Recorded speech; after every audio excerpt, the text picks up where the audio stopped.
교수님, 존 디어는 몇 년도에 창업했나요? 1837년에 1837년. 예. 근데 사실 저희가 100년 된 기업을 유지하기가 쉽지가 않고 예. 새로운 기술, 4차 산업혁명이나 디지털혁명이 오게 되면은 아마 존드 당하다, 넷플릭스 해가지고 되게 많은 기업들이 디스럽트 당하고 신기술을 장착한 기업들에 의해서 사실은 사멸하잖아요. 기업도 인간처럼 죽고 마는데 188년이나 살아남을 수 있었던 비결? 그게 되게 궁금하고, 그리고 1800년대로부터 쟁기를 만들던 기업이 오늘날까지 온 이야기가 농업의 역사일 것 같은데요. 미국 농업의 역사이자 인류 현대 농업의 역사일 것 같은데 그 얘기 좀 해주실 수 있으실까요? 그럼 안녕하세요. 책공화국 시민 여러분. 존 디어 에그테크 1위 기업의 저자인 김근영 강남대 공대 학장님을 모시고 저자 인터뷰를 진행하도록 하겠습니다. 안녕하세요, 교수님. 안녕하세요.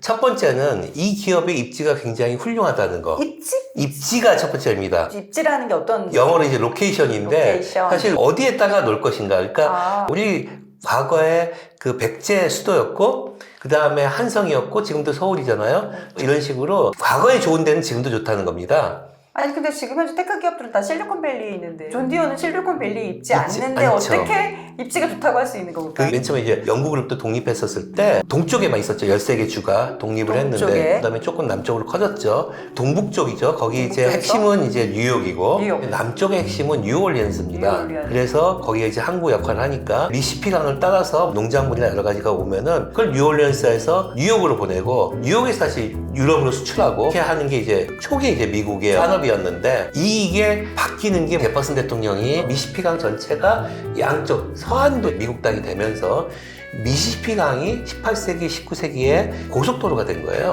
엄청나게 많은 배들이 거기 왔다 갔다 옮겼고 물류에 그렇죠. 됐네요. 그때 이제 경험했던 사람들이 일단 마크 트웨인 그런 것들이 그러니까, 다 미시시피강 미시피강 주변에 따라서 이렇게 쭉 하고 허클베리 킹, 톰소요. 허클베리 통소요 이게 다 네. 그렇게 해서 이제 물류를 쭉 어린 옮긴 시절이다. 거거든요. 그 시절에는 중서부라고 우리가 얘기하는데 이 중서부 지역은 남부하고 가깝기도 했어요. 왜냐하면 그쪽으로 내려가서 다시 북동부로 가니까 첫 번째 동북부 쪽에는 여러분들 잘 아시다시피 미국의 첫 번째 정착초는 북부가 아닙니다. 제임스타운이라고 해서 남부예요. 버지니아 쪽이거든요. 거기는 영국 왕실에서 하사한 땅이에요. 귀족들이 갖고 그게 이제 남부의 뿌리가 됐고 그 다음에 필그림 해가지고 북쪽에 매사추세츠의 이제 청교도들이 해서 그게 북부의 뿌리가 되고 세 번째가 이제 그 네덜란드 사람들이 뉴욕을 합쳐서 북부가 됐고요. 그 다음에 네 번째가 어디냐면은 프랑스가 그 이 북미 대륙에서는 퀘벡주에서 이제 정착을 하고 이제 미시피강 따라서 내려옵니다. 중서부 땅들이 다 프랑스 땅이었어요. 그러다가 제퍼슨 대통령 때 나폴레옹으로부터 중서부 루이지애나를 사죠. 중서부의 뿌리는 사실 프랑스도 약간 연결되어 있는 겁니다. 마지막은 이제 남쪽에 플로리다 쿠바 쪽의 이민자들, 그 다음에 그 서남쪽, 이제 미국 멕시코 전쟁에서 미국이 승리해서 이제 가져온 텍사스, 아리조나, 이거 이제 엘 노르테라고 해서 이제 그 스페인어 쓰는 쪽이죠. 요게 이제 미국의 뿌리들인데, 가장 중요한 건 이제 북부와 남부와 중서부가 핵심이죠. 근데 아까 말씀드렸듯이 북부하고 이제 남부 쪽이 이제 뉴올리언스였다가 중서부의 핵심은 이제 시카고죠. 이게 5대하고 붙어 있기 때문에 그 어떤 연결고리가 바뀝니다. 그게 왜 그러냐면 1.2호라는 거. 운하 우리가 얘기할 때 그게 이제 시초가 1이거든요. 그게 뭐냐면은 5대5로 쭉 연결시켜서 갈 수 있었는데 거기 막힙니다. 그거를 뚫어서 2.2호라는 걸 만들어서 허드슨강으로 내려갈 수 있고 허드슨강 상류에서부터 쭉 내려오면 뉴욕으로 갑니다. 무슨 얘기냐면은 중서부가 꼭 남부로 내려가지 않고 북동부하고 직접 연결시킬 수 있는 직거래 할 수 있는 데가 생겼다는 거예요. 그러면서 중서부와 북부가 강해집니다. 남부가 상대적으로 낙후되고 그게 이제 남북전쟁의 시초가 되기도 해요. 그 뿌리가. 그리고 중서부에서 또 다른 변화가 생기는 게 그게 이제 대륙 횡단철도가 사실은 이제 그 중서부에서 약간 이제 서쪽으로 오마하에서 이제 시작을 하거든요. 세크라멘토까지 나중에 샌프란시스코 연결이 되죠. 서부의 지금 핵심은 이제 로스앤젤레스지만 과거에는 샌프란시스코거든요. 미국의 거점을 보면은 뉴욕, 뉴올리언스, 시카고, 그 다음에 샌프란시스코가 힘이 이제 서로 바뀌는 거예요. 그러면서 남부가 약간 고립되기 시작하고 쭉 이제 뉴욕에서 시카고를 거쳐서 샌프란시스코로 쭉 가게 되는 게 거기에 이제 중심지에 시카고 옆에 그랑디티오에서 처음에 창업했다가 그 옆에 몰린으로 옮기고 몰린은 또 미시피강하고 연결돼 있거든요. 거기가 미시피강 상류 쪽이에요. 미시시피강 상류 상류. 쪽에 입지를 정했다. 정하죠. 그래서 존 디어 이제 창업주가 그 그랜디투어에서 글로 옮기게 진짜 신의 한 수였고 거기서부터 운하를 통해서 북부하고 연결이 되고 나중엔 철도를 통해서 또 서부하고 연결이 되고 남쪽으로 되고 이게 이제 첫 번째 입지가 굉장히 좋았다는 거. 네. 소통발달. 활동발달 지금도. 네. 그리고 두 번째는 스스로 혼자 이렇게 큰 기업이 되기는 어렵거든요. 도움이 있었죠. 미국의 대통령입니다. 제가 5명을 소개하고 싶어요. 사실 러시모아 산에 보면은 4명의 대통령이 있죠. 이제 그 워싱턴 대통령은 생기기 전이니까. 하지만 그 다음부터 제퍼슨 대통령 말씀드렸듯이 루이지애나 땅을 사서 발전시키게 한 거. 그 다음에 시어도 루즈벨트, 그 다음에 링컨 대통령, 그 다음에 이제 플러스 제2차 세계대전 이후에 아이젠하워 대통령, 그 다음에 이제 빌 클린턴 대통령, 이 5명이 존 디어가 크는데 엄청나게 큰 기여를 한 거. 사실 제일 그 중에서 큰 영향이 링컨 대통령입니다. 링컨 대통령이 노예 해방, 그 다음에 남북 전쟁을 해서 연방을 유지한 것이 너무나 큰 업적이기 때문에 사실 다른 업적들이 많이 지워졌는데 실질적으로는 오늘날의 미국의 농업은 링컨 대통령이 만든 겁니다. 사실은 산업의 시작은 미국은 농업이거든. 지금도 그렇지만은 왜 그러냐면은 5가지를 말씀드리고 싶은데 첫 번째가 뭐냐면은 우리 이제 그 농무부를 만들었어요. 세계 최초인가요? 세계 최초입니다. 근데 원래 그때 처음에 이름은 국민부였어요. 왜 그러냐면은 미국 국민의 한 95%가 농부니까. 그 다음에 두 번째는 홈스테드 법이라는 걸 만들었어요. 이게 뭐냐면은 중소부에 넓은 땅이 있는데 사실 사람이 없었어요. 그래서 누구든지 가서 땅을 어느 정도 일정 규모를 정해줬거든요. 그 땅을 하고 거기서 집을 짓고 5년 동안 살면은 그 땅 해주는 거예요. 그 다음에 세 번째는 태평양 철도법. 서부를 연결시킬 수 있었다는 거. 또 다른 하나가 이제 몰입법이에요. 오늘날 미국 교육에 또 다른 뭐 사립대학도 있지만은 또 주립대학 하잖아요. 이 주립대학을 만들게 한 게 몰입법입니다. 링컨 대통령이 뭘 했냐면은 그 주정부한테 중서부의 땅을 줬어요. 어느 정도 규모들을. 그리고 그 땅을 팔아서 돈을 만들어서 대학을 줘라. 대학에 꼭 2개가 있어야 된다. 하나는 농대하고 또 하나는 원래 기계과인데 그 공대를 만들어가는 거예요. 그래서 거의 모든 주립대학들은 농대와 공대가 있습니다. 왜냐면은 시작이 그거예요. 그걸 만들어야 농대와 공대를 만들어야 주립대학을 인가를 해주니까. 근데 그 돈은 땅을 팔아서 그걸 땅을 주게 하는 법이 몰입법이고 링컨 대통령이 그걸 한 거예요. 그거 되게 획기적인 걸 많이 했네요. 그렇죠. 그다음 마지막으로 이제 전쟁을 하면서 그린백이라고 이제 하는 법정화폐를 해서 그 돈을 가지고 전쟁을 치르고 나중에 근데 사실은 그것도 어떻게 수단이 있어야 되잖아요. 근데 다행스럽게도 골드러시가 터집니다.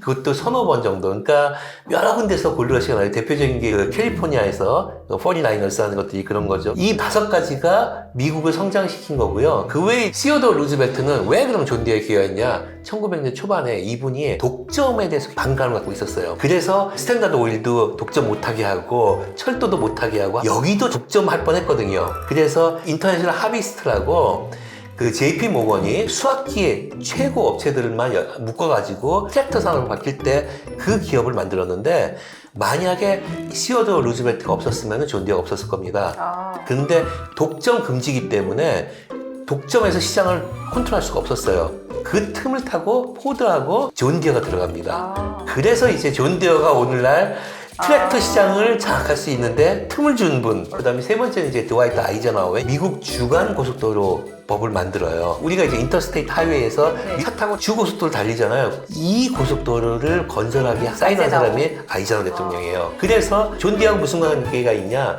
존 디어가 이게 건설업이지 앞으로 중요하다. 원래는 처음에 45년의 종전 이후에 베이비 부머들이 교회로 나가면서 그 집들을 짓는 거에 좀 하려고 건설업을 했는데 한 8~9년 있다가 이 법 때문에 고속도로가 엄청나게 건설되면서 오늘날 존 디어가 그 캐터필러 다음으로 2위의 건설업에서도 그게 그 메이저가 될 수 있었던 그 이제 길을 닦아준 분이고 마지막으로 클린턴 대통령은 1990년대 어떻게 보면 갑자기 이제 아버지 부시 대통령이 이겼죠. 아버지 부시 대통령은 사실 전쟁 이전 세대라서 나중에 대통령이 떨어지고 난 다음에도 슈퍼마켓에 가서 우리가 이렇게 전자 태그를 하잖아요. 그게 뭔지 몰랐던 거예요. 아, 그만큼 IT에 사실은 잘 그래서 옛날 분이시죠? 옛날 분이시니까. 옛날 분. 근데 빌 클린턴 대통령은 전후 세대예요. 40대 대통령인데. 그 이쪽이 또 남부예요. 그리고 제일 가난한 동네 중에 하나는 아칸소 주지사였기 때문에 네네.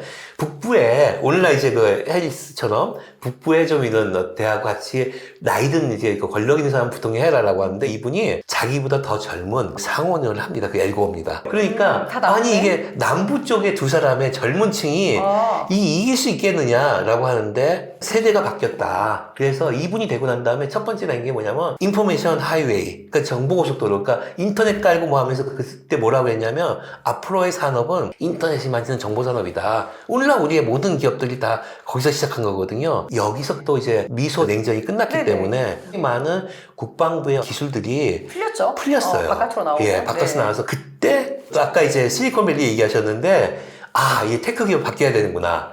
그 첫 번째 기술이 뭔가 GPS구나. 잘할까? 그게 나브컴 테크놀로지고 그게 실리콘밸리에 있었던 기업입니다. 네네. 근데 그 당시 스타트업이었어요. 그래서 아직 기술이 완벽하지 않았고 존 디어가 협업해서 돈을 내고 그 공동으로 해서 그 GPS 기술을 완벽하게 개발합니다. 거기서 존 디어의 지금의 테크 기업의 시작한 거죠. 그러니까 그 클린턴은 그런 인포메이션 하이웨어를 만들고 존 디어는 그걸 보면서 시대의 변화를 느끼고 GPS 기술을 자기가 채택. 인터넷 까는 것도 이제 사업을 했지만은 정보 기반 정책이란 걸 해서 그걸 무조건 이제 인터넷만 본 게 아니라 이제 존 디어는 우리가 해야 될 거는 트랙터나 이런 게 움직이니까 드넓은 농지니까 GPS 기술이 필요하겠구나. 그렇게 해서 이제 오늘날 존 디어의 테크 기업 역사가 시작하는 거죠. 그리고 또 이제 세 번째로 제가 얘기하고 싶은 거는 존 디어 창업자 정신. 그래서 그 네 가지를 굉장히 중시하는데 그 정직, 약속, 품질, 혁신. 그래서 품질과 혁신이 같이 맞물릴 거고 정직과 약속. 근데 이걸 진짜 지킵니다. 그래서 그리고 굉장히 노블리스 오블리지 있게 그 재단 같은 것도 운영하고 그 후임자 이제 그 전문 경영인들도 거의 감흥받아서 이제 그런 재단들을 운영하고 하는 것들. 그래서 정말로 어떻게 보면은 투명하게 정직하게 운영하는 기업이고 이거를 잊지 않게 파이낸스 센터라고 이제 건물이 또 큰 게 있는데 거기 가면은 깃발로 거쳐 있어요. 그래서 이런 것도 여러분 보실 수 있고 그 다음에 아무래도 CEO들의 해안이 있죠. 수순이 기가 막힙니다. 또 이제 그 기반은 뭐냐면 아까 말씀드렸듯이 이제 정도 경영이라는 거, 윤리의식 같은 것들에서 이게 그냥 하는 얘기가 아니라 그 뭐 미국에 있는 뉴스위크나 아니면 타임즈나 이런 데들이 그냥 하지 않을 거 아니에요. 그러니까 소비자들도 그러니까 그런 조사를 해보면은 거의 대부분 다 탑으로 나와요. 그러니까 아마 가장 좋아하는 기업 뭐 파타고니아하고 2023년에 네. 그 우리나라에도 이제 그게 소개가 됐었거든요. 엑스폴에서 이제 헬스폴에서 소개를 했는데 1등이 이제 당연히 파타고니아죠. 소비자들이 제일 좋아하는 거. 이 기업이 최고다. 네네. 두 번째가 우리나라에 들어와 있는 코스트코 우리 들어와 있잖아요. 그쵸. 선거 매장, 싸게 하는 것들. 네. 그게 정직과 정도 있는 기업이다. 삼성이 그때 7위를 해서 우리나라가 막 이제 삼성이 7위 했다. 그게 뭐 이를테면 애플이나 딴 데보다 높다라고 했는데 3등이 그때 존 디어입니다. 그만큼 미국인들이 굉장히 선호하는 기업이고 미국인들에게 사랑받는 기업인데 파타고니아, 코스트코, 그 다음에 존 디어입니다. 왜 그러면은 이 기업이 180평가 유지될 수 있었는가? 정도 경영도 있고요. 그 다음에 두 번째는 계속 혁신을 하잖아요, 아까. 그러니까. 뭐 이를테면 쟁기에서 트랙터로, 그 다음에 IT 기업으로 계속 빅데이터가 바뀌고. 정밀농업. 그게 이제 포춘지 같은 경우에 작년에 건설 농기계 1위로 했어요. 이제 그만큼 테크 기업이라는 거죠. 또 하나 윤리식하고 신뢰 같은 것도 조사를 해보면은 다 높게 나와요. 그래서 거의 뭐 1위로 계속 나오고 사회 기업도 굉장히 많이 합니다. 그래서 포인트 오브 라이트라는 게 굉장히 유명한 이제 그 사회적 NGO인데 3년 연속 50대 시민 기업으로도 선정을 했고 리더십도 굉장히 뛰어나서 리턴 온 리더빗이라는 기관이 있는데 작년에 이제 이 탑 25개 기업으로 했어요. 그래서 이런 신뢰성이 있기 때문에 다른 어떤 스타트업들이 기술이 안 뺏기겠다는 거 확신이 있고 비싼 값에 사주고 하니까 그런 것들이 지금까지 이제 유지되고 상생 협력이 되지 않았을까 싶습니다. 그 존 디어의 188년 역사를 보면은 첨단 기술 쪽으로 넘어오면서부터는 굉장히 많은 스타트업이나 기술 기업들을 인수합병하기도 하고 협력하기도 하고 생태계를 만들어가기도 하면서 발전해 오더라고요. 예. 파트너들로 같이 갈 수 있는 데는 정도 경영, 윤리의식, 뭐 정직과 신뢰 이런 부분들이 바탕이 되어 있기 때문에 가능했다. 예, 맞습니다.